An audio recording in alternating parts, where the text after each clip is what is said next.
அரங்கம் அதிரட்டுமே சிறப்பு காட்சி அனுமதி பாத்தீங்க அப்படின்னா தமிழக அரசு கிட்ட இருந்து முறைப்படி சிறப்பு காட்சிக்கான அனுமதியை கொடுத்துட்டாங்க. 14ஆம் தேதி பாத்தீங்கன்னா 5 காட்சிகளை சிறப்பு காட்சியா அனுமதி கொடுத்துருக்காங்க.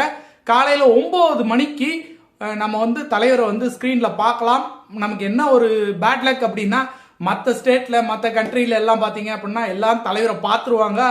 6 மணி 7 மணிக்கு நம்ம ஒரு 2 மணி நேரம் கழிச்சு 9 மணிக்கு நம்ம ஸ்கிரீன்ல தலைவரை பார்க்க போறோம். அமர்க்களத்துக்கு எல்லாருமே இப்பவே தேட்டரை களை கட்ட ஆரம்பிச்சிருச்சு. எல்லா தேட்டர்லயும் பாத்தீங்கன்னா டெக்கரேஷன்ல இருந்து சும்மா மியூசிக் எல்லாமே பட்டையை கிளப்ப ஆரம்பிச்சிருவாங்க.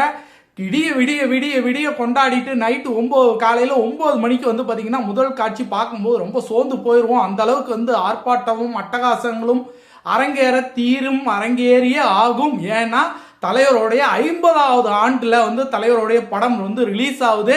இது நமக்கு ஒரு மிகப்பெரிய ஒரு உற்சாகம். இந்த படம் மிகப்பெரிய பிளாக் பஸ்டர் ஹிட் ஆக போகுது.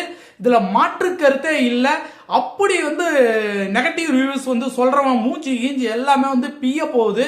அந்த அளவுக்கு தான் இருக்க போகுது. ஏன்னா இந்த படம் பாத்தீங்கன்னா சொல்லி அடிச்ச கில்லி அப்படின்னு சொல்லுவாங்க. அதாவது லோகேஷ் கனகராஜ் 2 வருஷம் தாவா இருந்து இந்த படத்தை பண்ணியிருக்காரு. அவர் பாத்தீங்கன்னா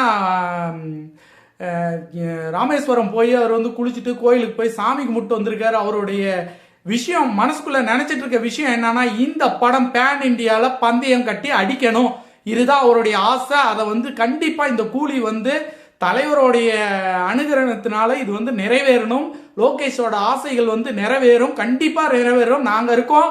கண்டிப்பா இந்த படம் பாத்தீங்கன்னா பிளாக் பஸ்டர் ஹிட்டு. அது நம்ம எதிர்பார்த்த அந்த 1000 கோடியை டச் பண்ணியே தீரும். அந்த நம்பிக்கை எங்களுக்கு இருக்கு. எல்லாம் உற்சாகத்துல இருக்கும். எல்லாரும் காலையில 9 மணி காட்சிக்கு ரெடி ஆயிடுங்க.